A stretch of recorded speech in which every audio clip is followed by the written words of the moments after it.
our guests. First off, we have Mahmoud JARABA from the Erlangen Center for Islam and Law in Europe. We have Syed Mohammed MARANDI, a professor of English literature, Omar AYASRA from the Asabil newspaper, and Mohammed CHERKAOUI from the Al Jazeera Center for Studies. Welcome to you all, gentlemen. Can I just start with you, Mohammed CHERKAOUI? When it comes to US foreign policy across the Gulf, across the broader Middle East, how did we get to where we are today?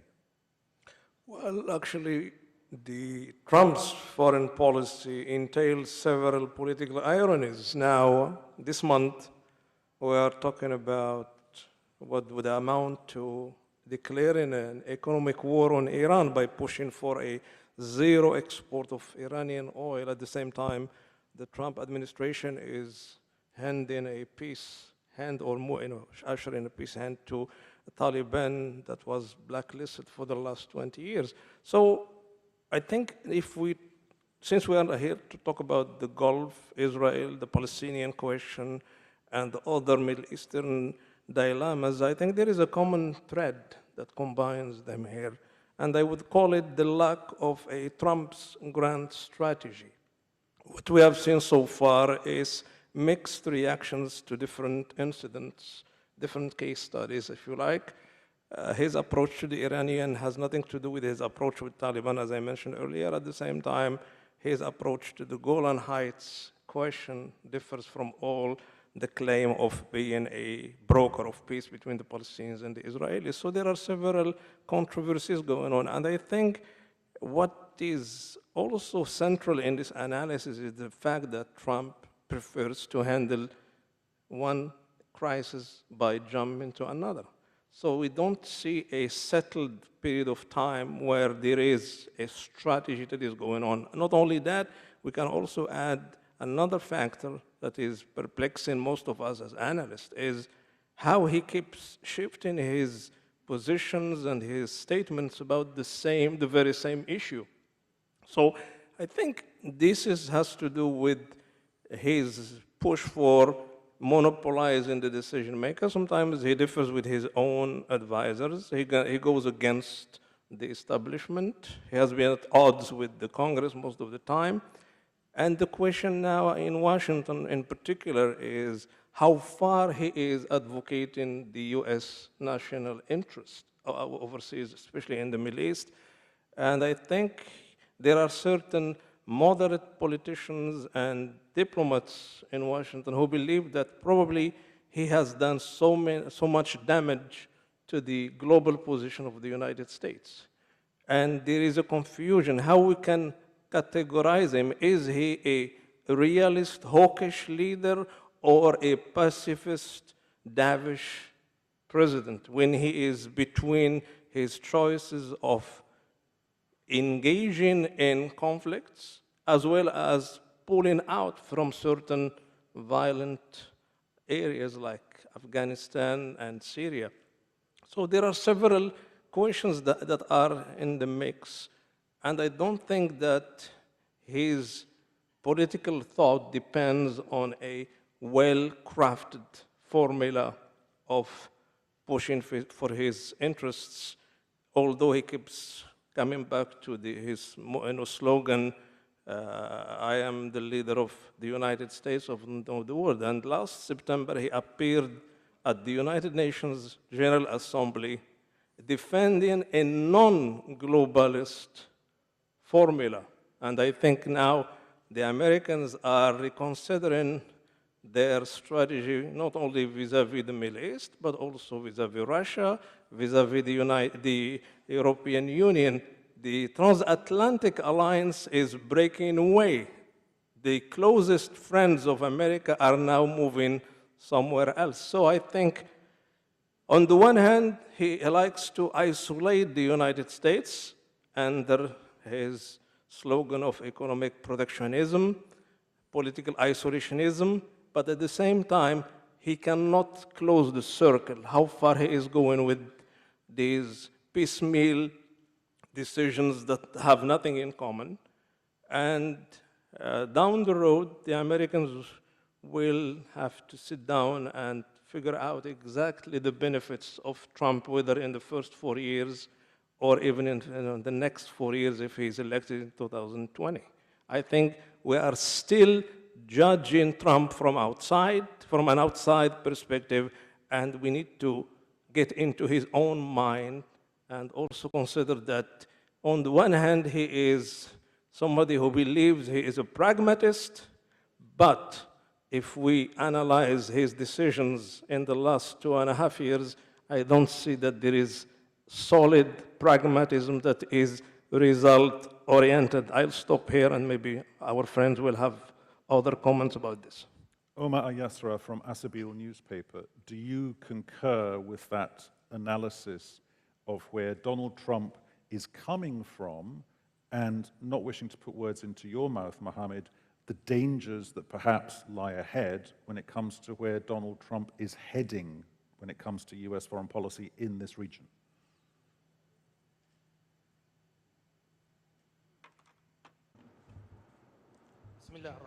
In the name of God, the most gracious, the most merciful, I would like to thank you first and thank those in charge of this forum. I would like to thank my colleagues. This forum, as a matter of fact, provided us with this platform to exchange insights and to tap into the benefits thereby.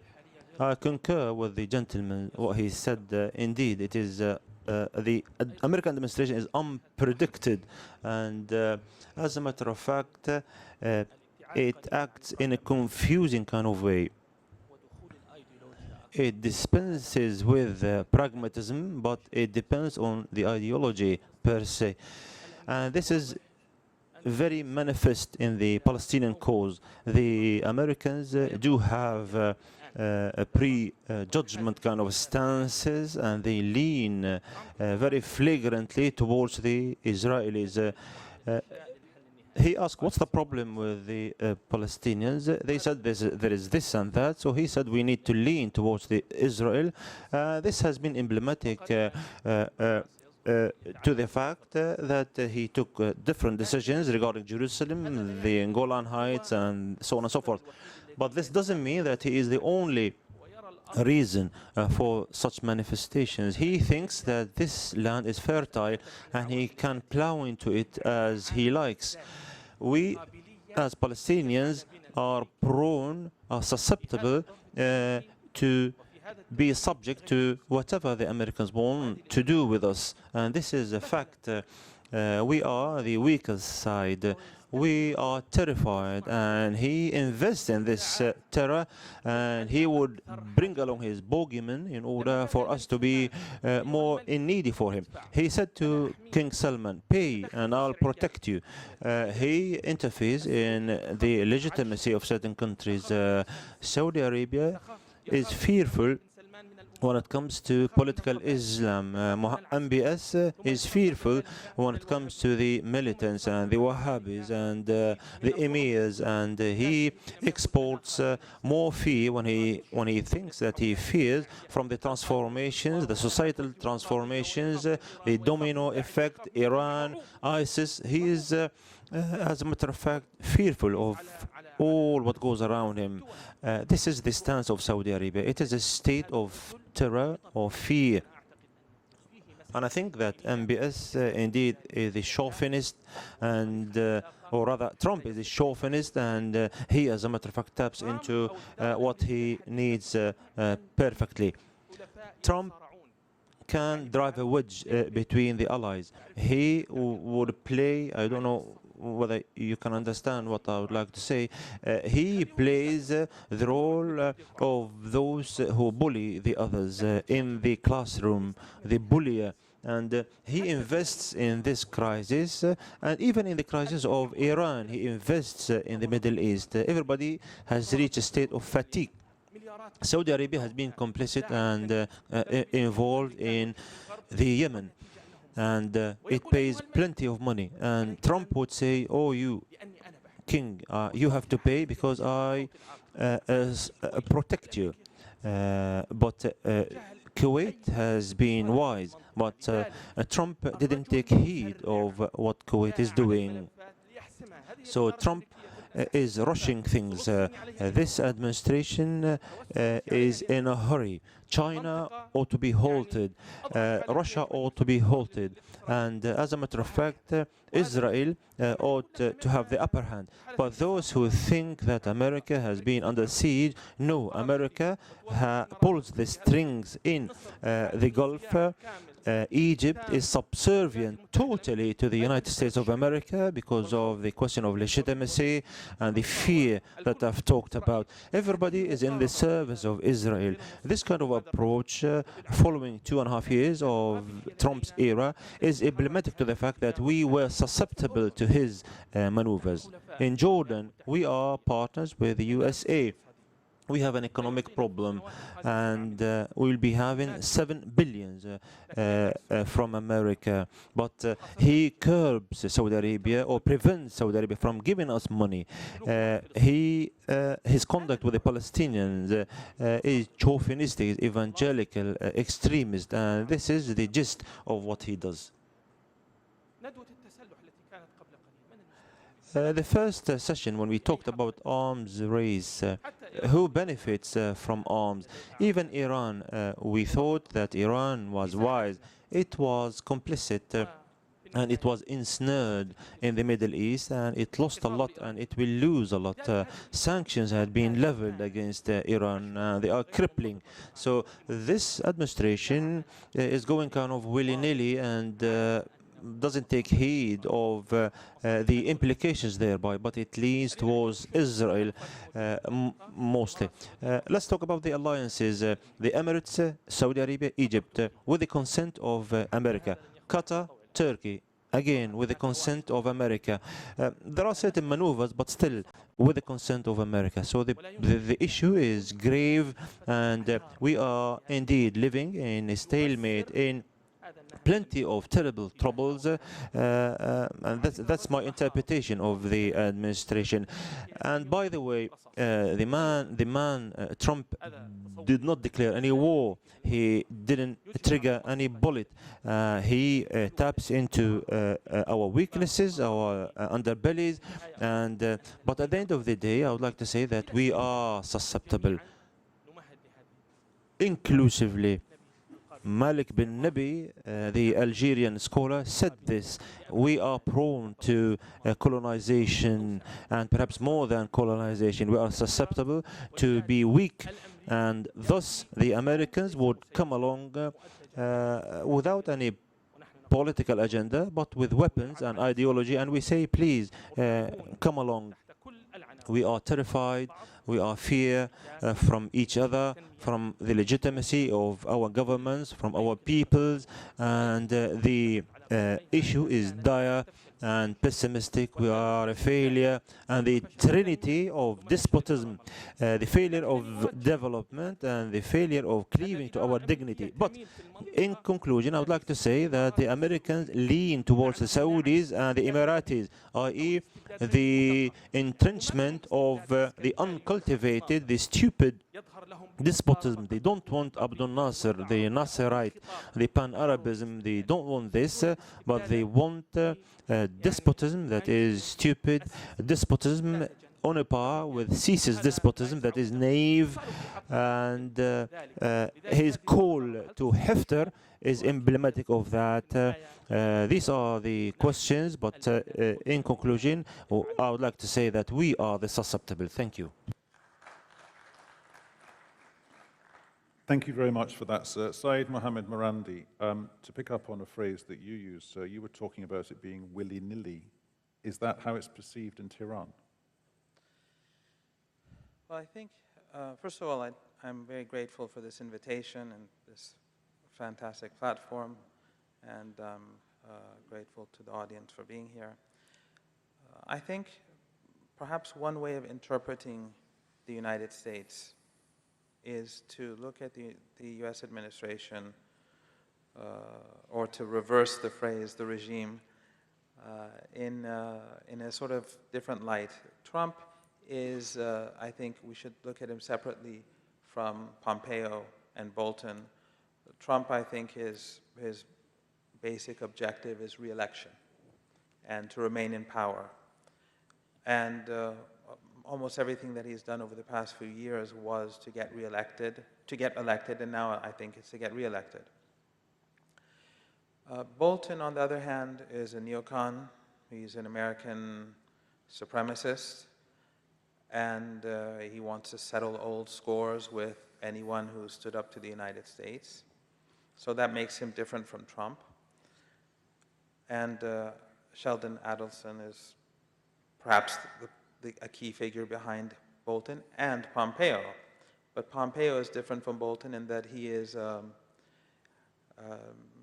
Christian Zionist. He spoke recently about the rapture, and so his world view is different from that of Bolton, and their worldviews are different from that of Trump. And that's why I think you see these different voices coming out of the United States or the White House. But I think the ultimate policy is quite similar. In fact, I don't really see, and I'm sure some may disagree, but I don't really see Trump as all that different from previous administrations, because the United States, its leadership and its political class, whether it's the media, whether it's the so-called blob, they are they're exceptionalists, and they believe in American exceptionalism. And all three of these people, the president and the two others, they too are American exceptionalists. So,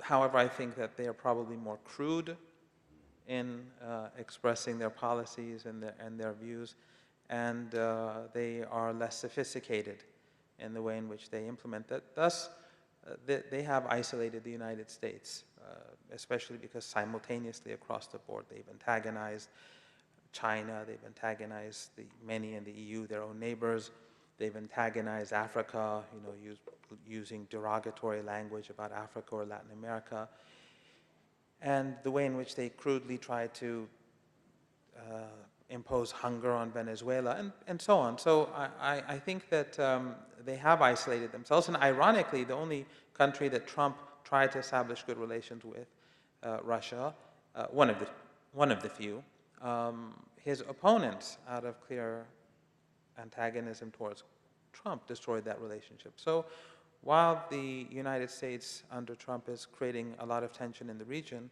I think that he has also, there is a reason for these dissimilar voices, and also I think that the United States is going to find it difficult increasingly as time moves on, because it is no longer able to create alliances and to manage the image of its antagonists in the media and beyond. Okay, thank you for that. MAHMOUD JARABA from the Erlangen Center for Islam and Law in Europe. Three wholly negative interpretations of US foreign policy. Is your interpretation as negative as our other guests? I will be more concrete. I will tend to speak in Arabic, maybe because I prepared already my presentation in Arabic. If you can please turn to the presentation. قبل ممكن في البداية لابد. In the beginning, I must extend my thanks to our Jazeera channel for inviting me, and thank all the participants who are interested in the American policies in the Middle East. Waiting for the slides that I hope that will be shown on the screen here. I will focus basically on the Palestinian-Israeli conflict and the role of the United States in this conflict at this time in particular.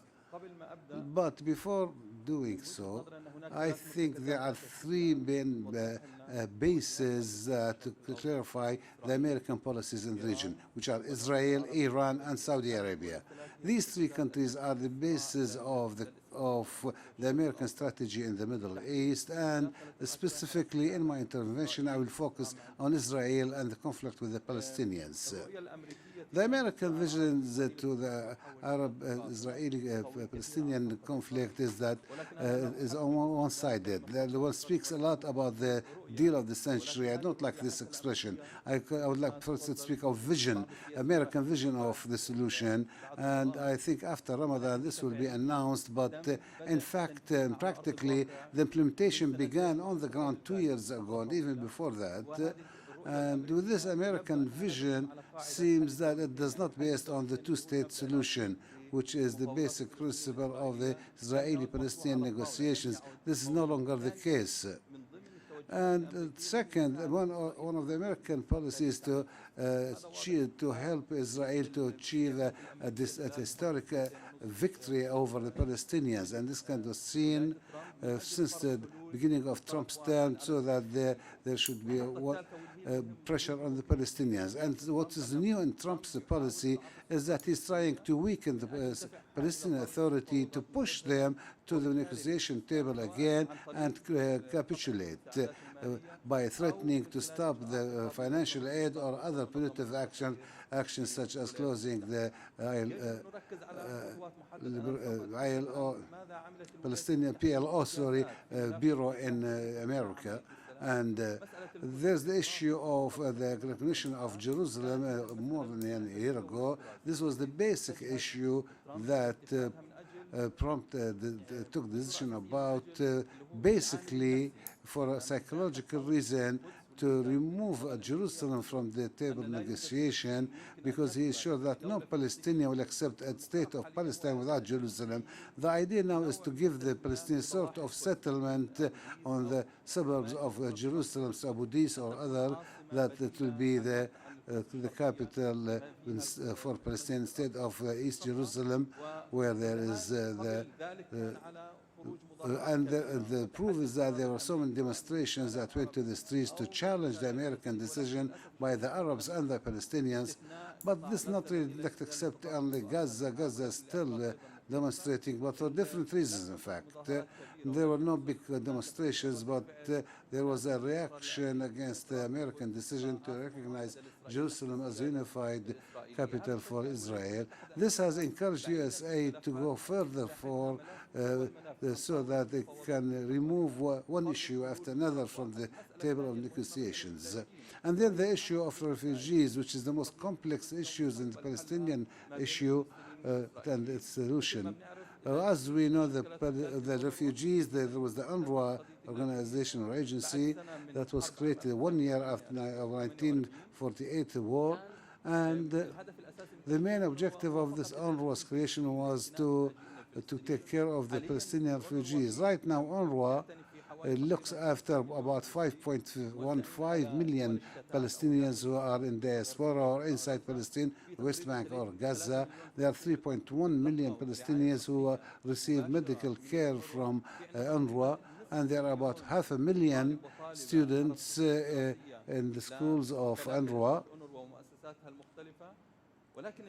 But the biggest disaster since the Syrian war is the dispersion of about 500,000 Palestinian refugees who used to be in the Yarmouk and other camp and other camps, and to resettle them in other places in the Middle East or in Europe. This was a new disaster, a new challenge for UNRWA. What does the United States want from UNRWA? The main objective before Trump, since 2012, 2013, in cooperation between USA and a number of lobby groups in Israeli groups, to resettle the Palestinian refugees. UNRWA considers the refugees the first generation who migrated from Palestine, and others are under the mandate of UNRWA. But USA wants another definition of refugees in a way that it will include only the first generation who left Palestine and who mostly live, only a few thousand of them, but their siblings, the next generations are not, the USA does not consider them as refugees, and destroying UNRWA by stopping the financial aid and put them under the mandate of the High Commission of Refugees of United Nations, because when any refugee obtains the nationality of a hosting country, he is no longer considered as a refugee. Many of them, for example, have obtained the Jordanian nationality, and consequently they are not to be considered as refugees. That's why you find they want to destroy this issue and not to put it on the negotiation table any longer. The other issue is the West Bank, which is the most dangerous one, which is right now on the timetable of the Israeli government. Israel has controlled 85% of Palestinian territories, which represents about 27,000 square kilometers, and only 15% the rest to the Palestinians, which is West Bank and Gaza. And you must remember, even this parts of this 15% are under Israeli control. 2 weeks ago, there were elections in Israel, and in which the right wing and extreme right wing won the elections, and they want to annex parts of the West Bank and put it under Israeli sovereignty.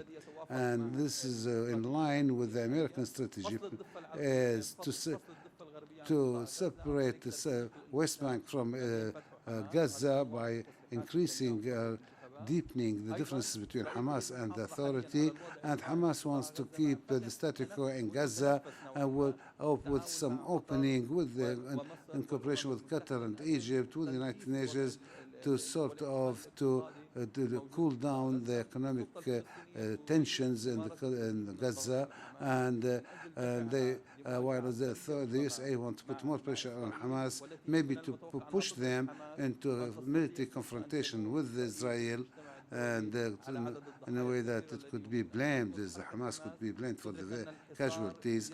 Hamas is aware that the blockade or the siege is very difficult to remove, and that's why Hamas trying through these weekly demonstrations to mitigate the effects of this blockade on them, and so on to mitigate it. But the problem of Israel is not in Gaza, in fact. No, their main problem is the West Bank. Israel has a plan, a historic plan, built on the religious and historic bases in the West Bank. If you read the map on green, this is the West Bank before the Oslo agreements.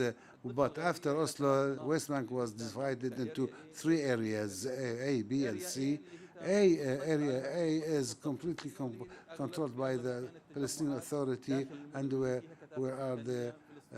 there are a lot of population, the Palestinian population, and the B area is a joint control, Palestinian-Israeli, and is under the security the coordination between the two, and a big part of that area is controlled completely by Israel, which are settlements, and this is the region that Israel wants actually to annex and control. The strategy they propose now to control larger areas of these territories, because the C area, which is 61% of the territory, lives about 500,000 Palestinians live there, and the plan right now is Ireland to annex this and the Palestinians there and give them the Israeli nationality, but to be the third level, the third degree citizens, not having full rights, and or continue the status quo under the control of the Palestinian Authority, and maybe create some agencies to look after them in Ramallah and Nablus. What encourages the Israelis to do is the annexation of the Golan Heights and the American recognition of the sovereignty of Israel on it. Israeli strategy is based on that. As long as the American nation has accepted the annexation of the Golan Heights, it would also accept the annexation of the West Bank. And also there are some understandings with the Americans, especially what was said by Pompeo, that Israel needs to annex parts of West Bank or to just give it a blind eye. But what does this mean within the Gulf crisis and the transformations in the region? The important thing in this, and this is for, And in fact, this is a movement that only began a few years ago, that we noticed that there is a strategy about this peace is reversed now, which is a model that's from outside into to the inside. And this means that instead of creating peace with the Palestinians in the beginning and then normalize with the Arabs, the alternative is that to have peace with the Arabs or normalization or have good relations between the Arabs and Israel, and then using the relations to put pressure on the Palestinians inside so that they make more concessions. And unfortunately, this is something that Israel was successful in because it has established good relations with some of the Gulf states, and it seems that a number of Arab countries are now quite understanding that Israel needs peace and normalization, especially in security and intelligence fields. But this was against to the Arab Peace Initiative launched by Saudi Arabia in 2002 in Lebanon. States that there should be peace, but in return of normalization. But in the beginning, there should be peace between Palestinians and Israelis, and this is a big problem right now because the Arab countries are no longer give a priority to this peace with between Israelis and Palestinians, but focusing on their conflict with Iran.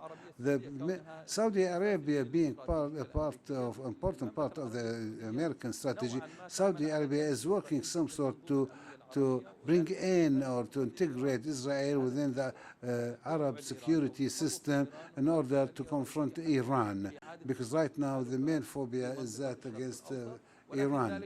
But this is not what is required from Saudi Arabia. No, there's a larger role for Saudi Arabia, especially putting pressure on Palestinians. To be fair, Saudi Arabia so far has more than once stated that it will not accept anything but what is accepted by the Palestinians themselves. But there are some indications that Saudi Arabia will be used to impose a sort of settlement on Palestinians, whether and from a religious aspect, being because it is the leader of the Arab Sunni world, if you can say that, or the political dimension of Saudi Arabia, especially in the region and in some Arab countries, and the American money that can be also be.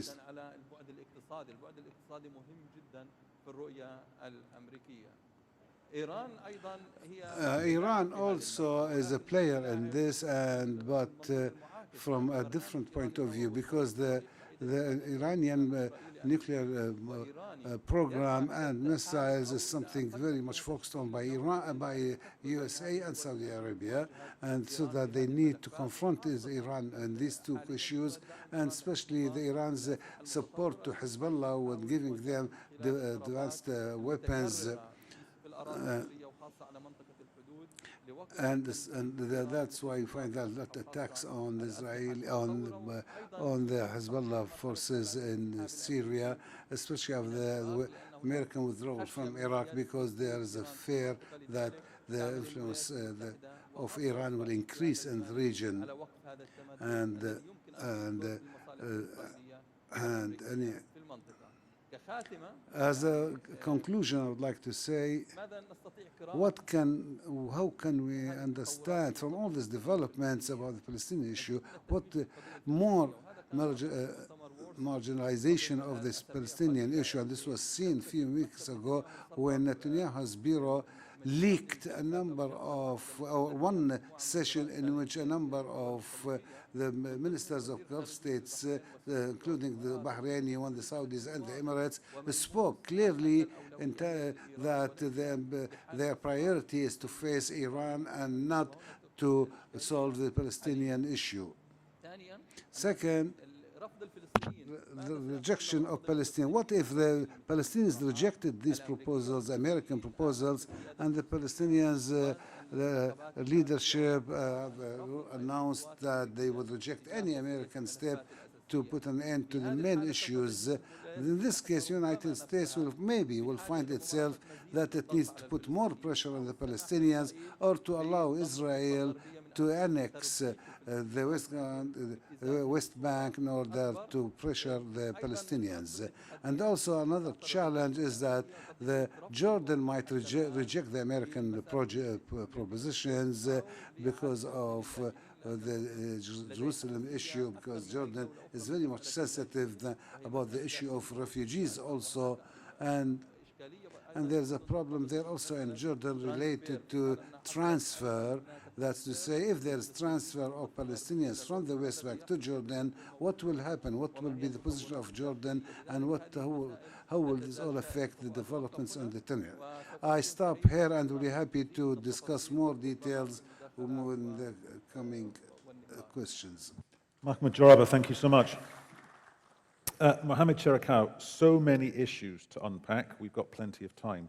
Out of all of these key regional zones, out of all these key playing countries across our region, which issue for you is potentially the most dangerous?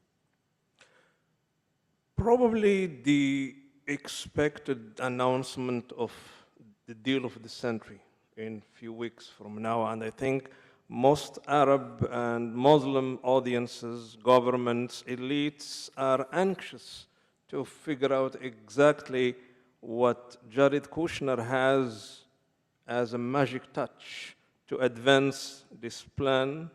We have heard about it, we have not seen it yet, and I think this is going to divide the Arab world, the Islamic world, in two main camps. The compromisers, who accept what comes from Washington, since they don't have much to do with, they cannot afford much resistance, either by having their arm tweaked or because they don't have the luxury of formulating a counter policy, how to save Jerusalem or how to protect the interest of the Palestinians. On the other side, there will be a camp who will push forward for the implementation of this new deal of the century, and I think some Gulf capitals have already embarked on this journey. They are willing to help this endeavor under their own ideological and strategic interpretations that this is plan of something that could become the grand peace strategy of this new Middle East.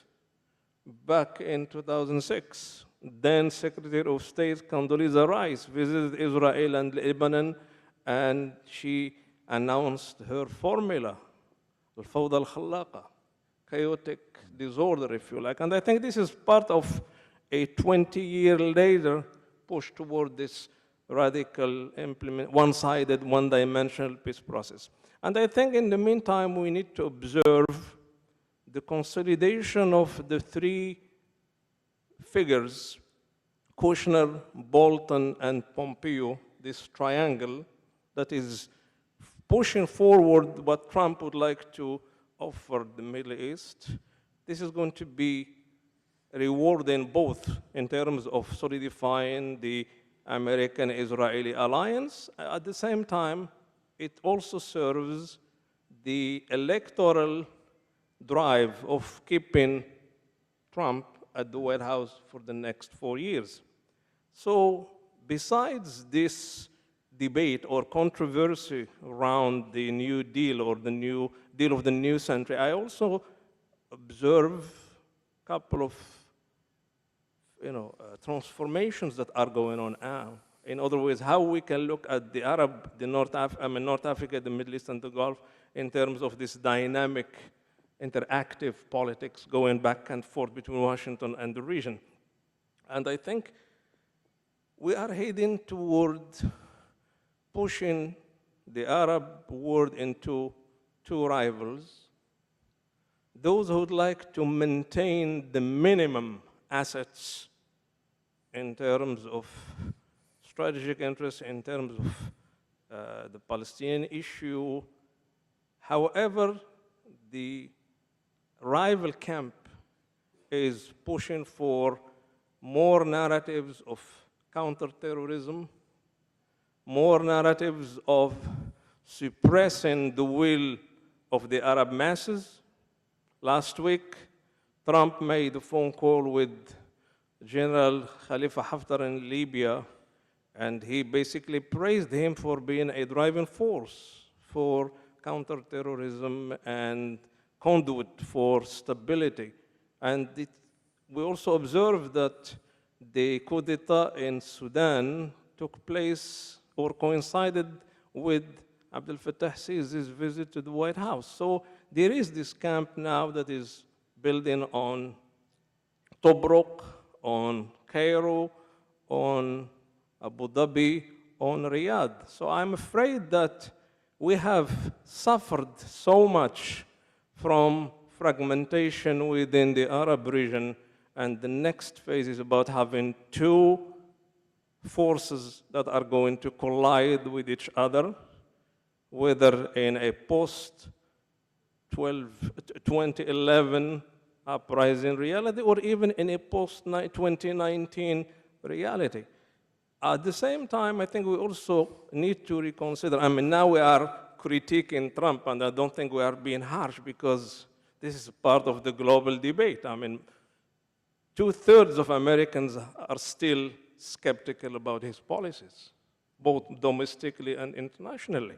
So I'm afraid that we will be pushing for a collision within Arab capitalists, Arab governments, and possibly Arab ideologues who will craft some narratives to sustain these two discourses going in a separate ways. At the same time, there will be less value, or if you like, I call it valueless foreign policy coming from Washington, and I think it's high time not to contest it, but to think of a counter-strategy. Is there a counter-strategy not to go along this competitive or this collision that is coming into the region in the name of counterterrorism or things like that? Okay, just to boil that down, you seem to be saying that what Trump does in this region takes people who would naturally and peacefully be competitors, and he's kind of pushing them towards becoming enemies. And let's just put that to Omar Asyara. What is it that Jared Kushner, when he comes back with his infamous or famous peace plan for the Middle East, sometime after Ramadan, we're told, when he comes back with that, what can that plan be that we haven't heard of before?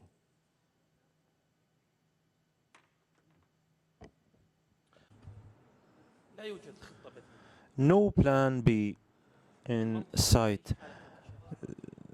A strategic disclosure we are living in this region. I have talked about the problem of fear. There is the problem of fatigue as well. Saudi Arabia and the Emirates, they both act as if they are two empires. They having showdowns with everyone, but to what extent? Iran has reached the stage of fatigue, and if Trump would continue leveling the sanctions, I think things will go pear-shaped. The Jordanians as well are tired, the Palestinians as well, Algerians, Libyans. Indeed, we are living in a time of what I call strategic disclosure or exposure. I always say that the Palestinians are the underbellies as well as the most powerful. They can dispense with most of the centuries or the deals. Even Mahmoud Abbas, Abu Mazen, he refused what the Americans had dictated. He, as a matter of fact, coordinates things with Israel security-wise, but he cannot sign off this deal because this will lead to his demise. So I think the central plank here is the Palestinian issue. Trump said clearly that Jerusalem is for Israel, the West Bank will be for Israel, no right for return for the Palestinians, sort out your security. You can deal with security in terms of your relationship with Israel and Egypt and Jordan and so on and so forth. But the Palestinians say, we want you again to occupy us. It is to do with crumbling the place of worship on our heads. Arafat in 2000, after Camp David, after the Al-Aqsa Intifada or uprising, refused also the dictation. But the Palestinians are going through a watershed moment now. Trump, as a matter of fact, is irrational in comparison with Israel nowadays. He is rushing. He is giving Jerusalem to Israel. He will give him the Golan Heights, and there is a mishmash between the political and the ideological. I think that they want us to destroy our houses above our heads, our places of worship above our heads. This will be confusing for us. This will be embarrassing for us. This will be embarrassing for Netanyahu and the Gulf states. Some of the Gulf states put the Arab initiative upside down. Sometimes they say we are for the right of the return. Sometimes they say we are not. So we are kind of exposed strategically. So I think even in Jordan, the king has been exposed strategically, and he talks about being negative, or rather saying no for what goes on in Jerusalem and the West Bank, but he is exposed strategically as well. When it comes to Egypt, as far as the Palestinian cause is concerned, Egypt takes into consideration its national security. It is top priority for the Egyptians because the head of the government fears for himself because of the legitimacy question. There's also the wedge that had been driven between the Palestinians themselves. So I think, actually, I don't know how the Americans would bring along the centuries deal when there is no partner on the other side. The Palestinians have refused it. So I think we need a shock in this region, and the Palestinians ought to shock us. Thank you.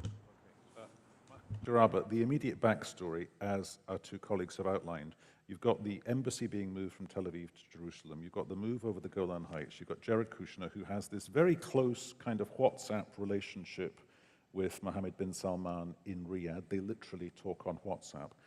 If what Jared Kushner comes up with after Ramadan legitimizes Israel more than they've already legitimized Israel, is there a corollary of that, which is you have to therefore delegitimize the Palestinians more than they've been anyway? توقعاتي الشخصية هي My own expectations are nothing to do with the delegitimizing the Palestinians per se in the diaspora and inside Palestine, because as you know, Palestinians are living through dire conditions, but in accordance with what I heard, I think, yes, Israel will be legitimized internationally, and as well as the Palestinians, they will be marginalized.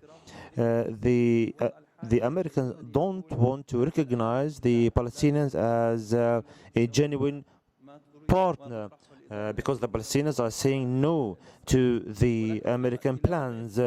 But to what extent we as Palestinians can say no? The Palestinian Authority was established following certain formulas, and America played a major role in its foundation. However, in light of the international and regional balances of power, there is no partner that can support the Palestinians to legitimize their presence.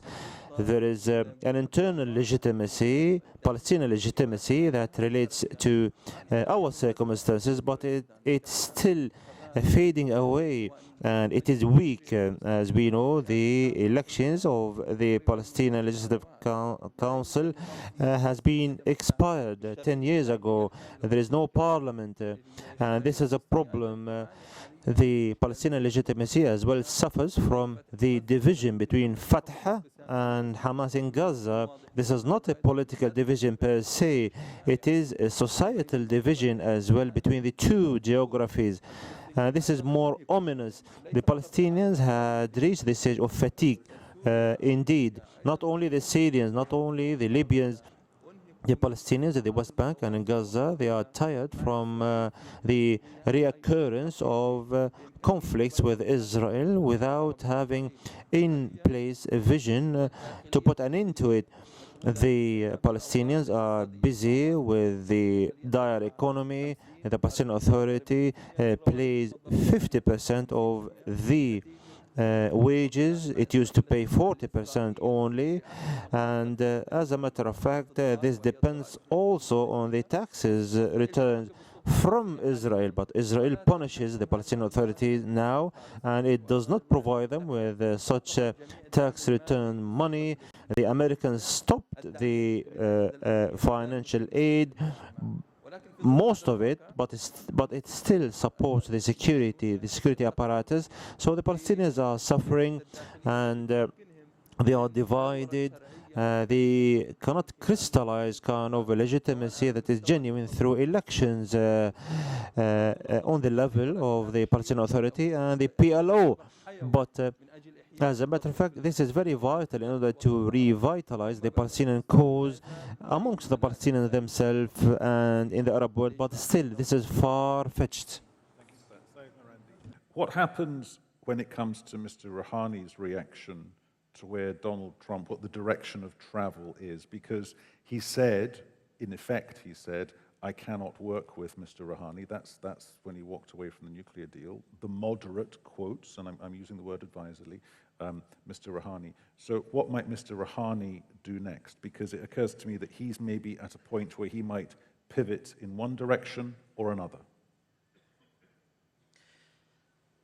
I think President Rouhani will probably be taking a more, let's say, robust approach in standing up to the United States.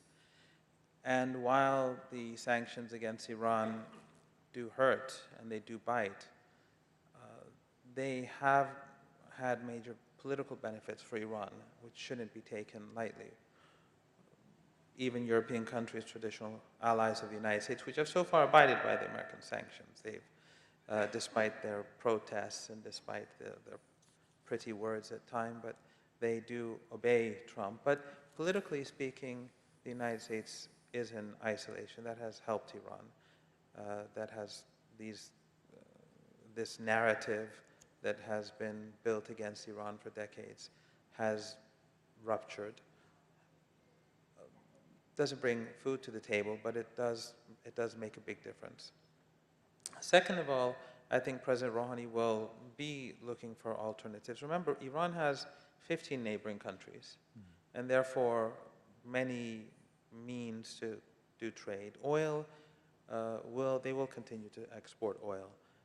They will give discounts, but oil is a very, very lucrative trade, and they will continue to be making money. And also, Iran, I think, has been more united by Trump than ever before. The political establishment, the political parties, the different factions, they are much more united today than they have been since at least for the last 20 years, since I remember at least, for the last couple of decades. Just to interrupt you, so that's one good aspect of Donald Trump being in the White House. Yes or no? Well, that's a difficult question. Trump, I don't want to say his presence in the White House is a good thing, but it has had benefits because of the way in which he conducts himself, even the way in which he's treating Palestinians. First of all, I think that everything that as my colleagues have said, everything is correct about Palestine, but I do think there is a flip side as well, and that is that the colonization of Palestine, and in particular the West Bank, has been going on under different administrations. But under Trump, that which we knew was coming anyway, maybe 20 years down the road, there was a sudden fast forward.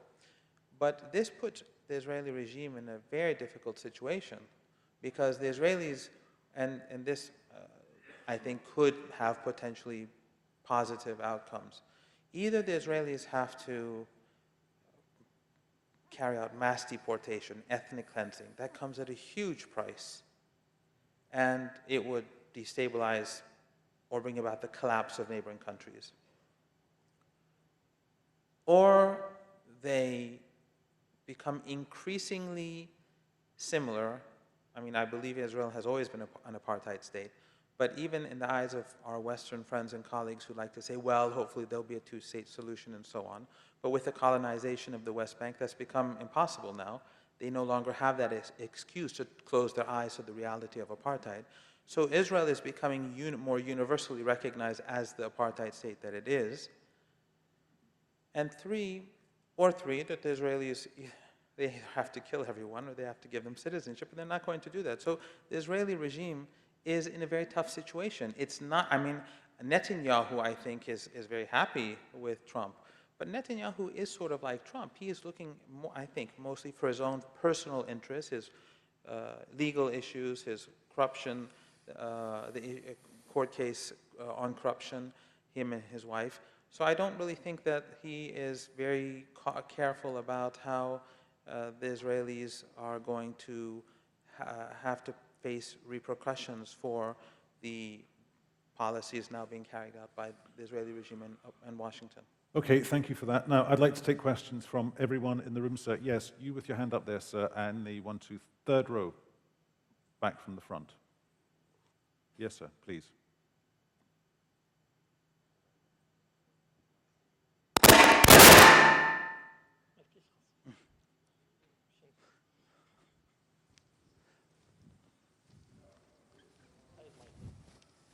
Carry on, sir. There we go. بسم الله الرحمن الرحيم وبه نستعين. السلام عليكم جميعا. In the name of God, the most gracious, most merciful, very good morning to you. It is indeed a splendid session. Dr. Salah Zainuddin from the University of Qatar, the Law College. The 4 panelists had provided us with beautiful interventions, but I have 4 questions for each. I know the time is tight.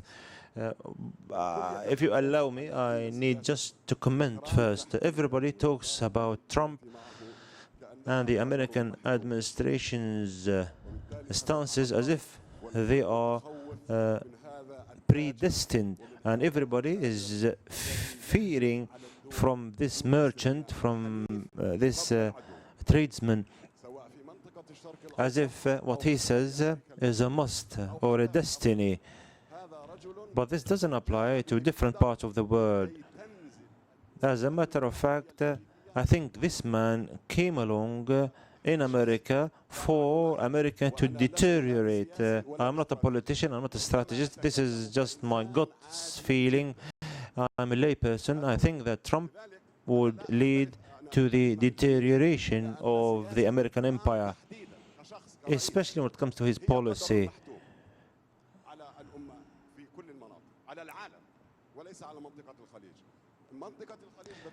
If you could allow me, I am one of the people. You are the elitists, and I represent the people. Please allow me to speak. The Gulf people are very generous, but they do not accept any injustice from anyone. The American president derides, mocks his friends before his enemies. He derides the leaders of the Arab world.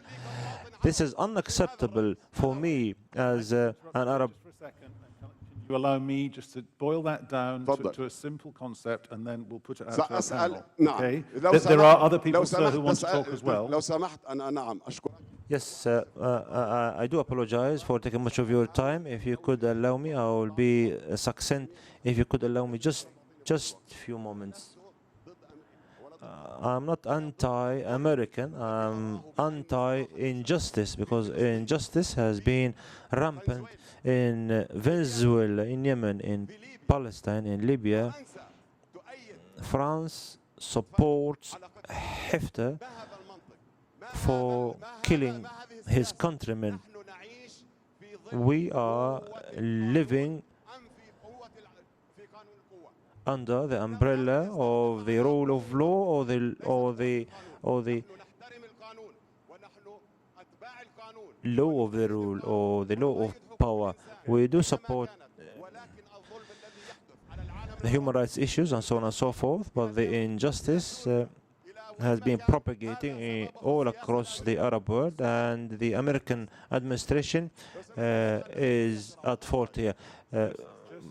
My question, I'll come to my question now.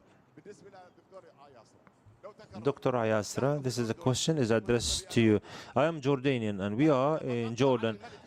My heart bleeds for King Abdullah and what he is suffering from because of the Saudi pressures, the American pressures.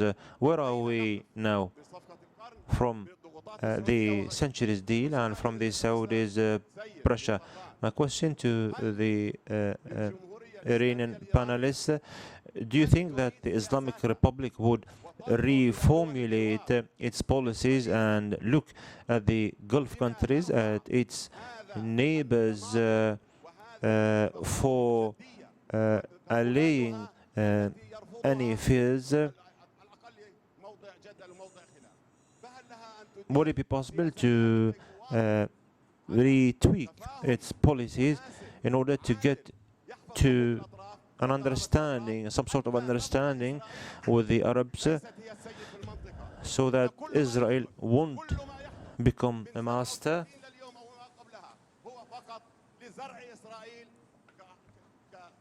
Because Israel has been implanted in the heart of this land. Thank you. Yes, just to, if I can, there seems to be a reaction, a broader reaction in this region, which says Donald Trump is the cause, not the symptom, and yet so he's riding this international wave of negativity, particularly when it comes to our region, you know, having been born out of a domestic political situation, i.e. his election in 2016. Yeah, I have to say this in Arabic. يعني أتخيل Yes, I'll be answering in Arabic.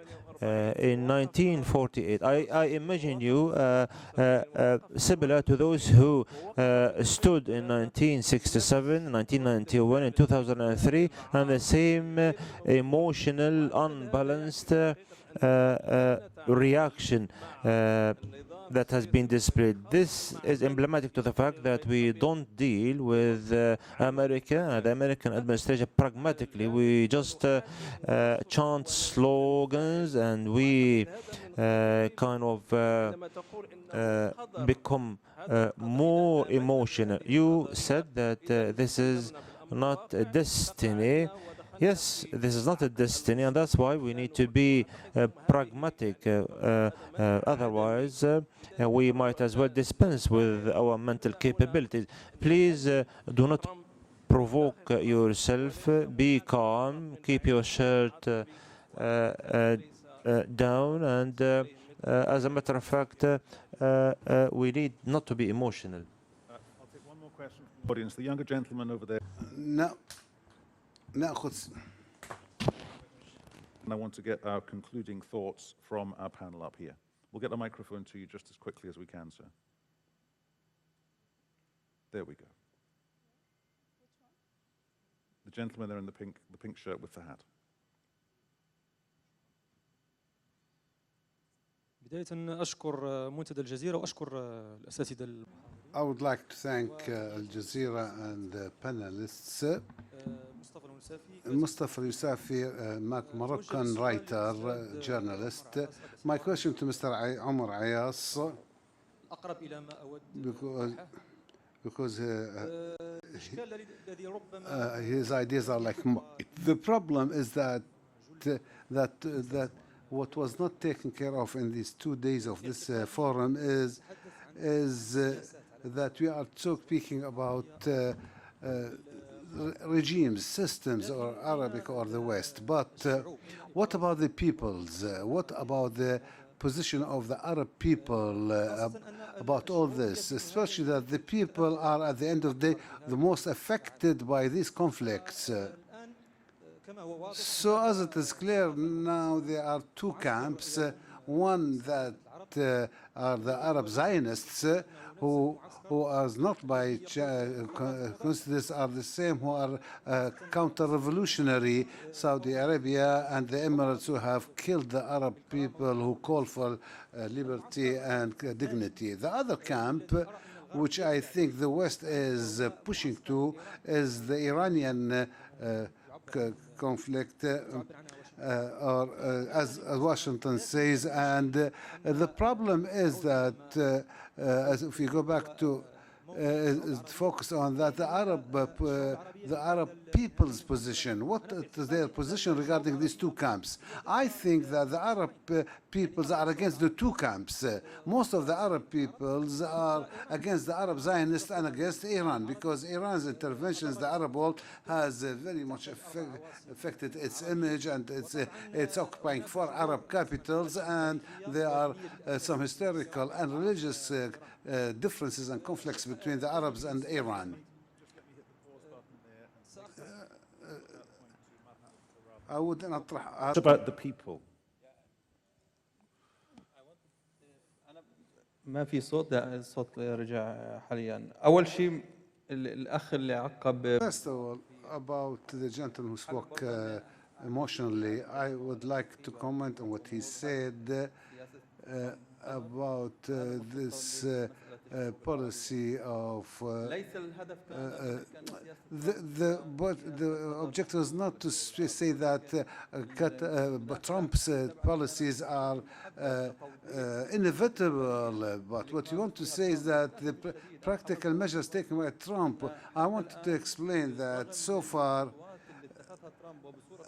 that Trump's steps to put an end to the Palestinian issue has not been rejected by the peoples, except by in the Gaza Strip, where there are continuous demonstrations against that every Friday. And the Arab people, for them, the Palestinian issue is no longer a priority.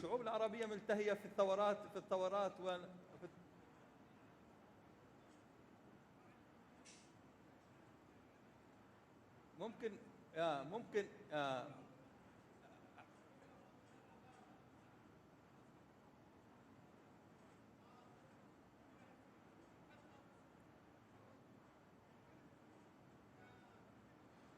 We cannot hear the speaker. أنا أقدر حماسك، ولكن هذا. I appreciate your enthusiasm, ولكن هذا الدعم but we have not seen this support from the Arab people.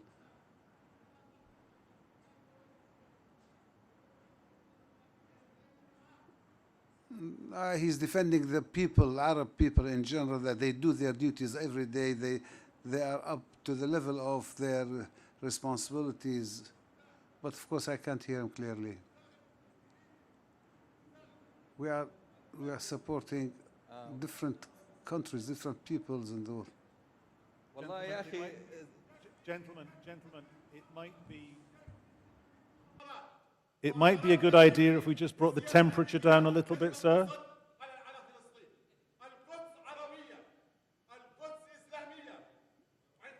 He's saying that Jerusalem is Arab, Jerusalem is Islam.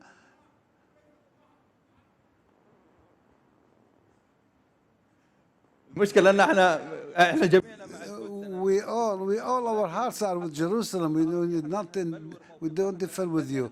But the Arab people's position has not been reflected into.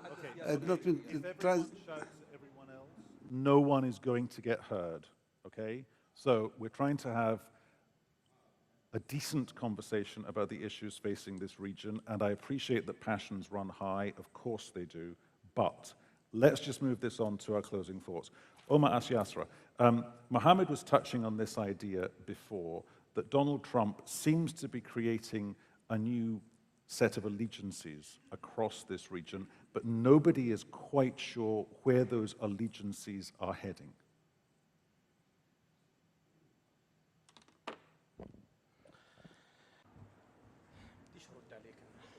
What can I answer? What can I say to this?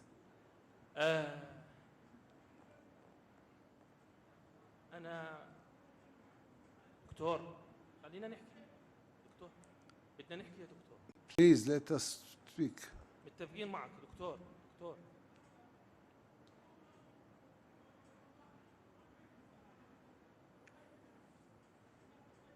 صلي على النبي دكتور يا زلمة صلي على النبي Mr. AYASRA is trying to cool him down. أحيانا الأشياء بتكون Sometimes something could be done, but always missing something. There's always some margin in which one can make. I agree with the gentleman that the Arab peoples are good.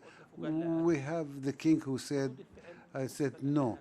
The reaction was described as cold because it is practical. But in fact, if you come to the bottom of things, the Palestinian issue is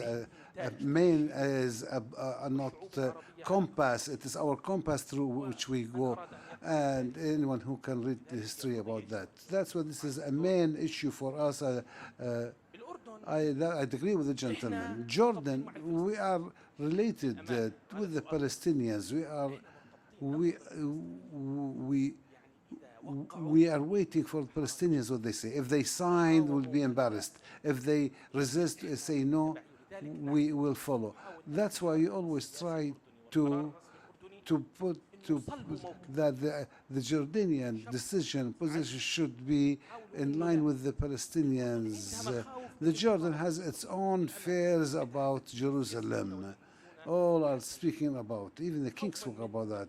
We are very much afraid of there will be a transfer of people because all this. But if you put the Jordanian entity on trial or examination, to be difficult position. Trump finds this whole region as virgin. He feels that as if it's at home. Everybody is afraid of the United States, even Turkey that we are betting on. In its position about Qatar has a certain margin, and Qatar is a rental country different from the Emirates, that it does not care very much about the people's get their rights because they have their own good distribution of fortunes and inside the country. But the other countries are afraid. That's why Trump is playing on all the alliances and allegiances. But Iran, and this may not be, Iran is the only project that is hurting USA is Iran. Iran at the same time needs a new vision, a different vision, not the one. The Iranian guests spoke about cooperation between a number of countries, but not mentioned Saudi Arabia and alliance, as if he is calling for an alliance. So why shouldn't we try to have cooperation between all? This approach, I hope that will be accentuated. But at the end of the day, the vacuum will be filled by Satan, and Satan is Trump. And also there is this option: the peoples are good. Here we can see them in Sudan, in Algeria, and maybe in Libya, and those who comploted and conspired against the Arab Spring are getting exhausted now. Some of them, they cannot resist all the waves of revolutions. Needs a new vision. Can I suggest to you that domestically, that's probably a very accurate thing to say, because you've got a young, aspirational generation who are tech-savvy, who want to look out of the country. They want to see outwards. And if the JCPOA is a stress test, and what Donald Trump, how he reacted to the nuclear agreement, i.e. walking away from it, what happens if Iran fails that stress test and then there's a political reaction inside the country? Actually, I think it's the opposite. What happened in the JCPOA is that Iran made many sacrifices and gave significant concessions. In fact, there was a large segment of the political class and society which was opposed to the JCPOA from the beginning. But the political order, the parliament, the government, the Supreme National Security Council, all of them agreed to the deal ultimately because Iran was hoping that through this they would be able to break the narrative, the anti-Iranian narrative that the United States had created, and to show that it's not Iran that wants to create tension in the region. And from day one after Iran signed on to the agreement, the United States began violating it, even under Obama. Under Trump, it gained pace and ultimately exited the agreement. And right now, Iran is basically the only member of the P5+1 and Iran that is abiding by its commitments. The EU is, despite protests, it's obeying the United States. Russia and China are trying to continue normal relations with Iran.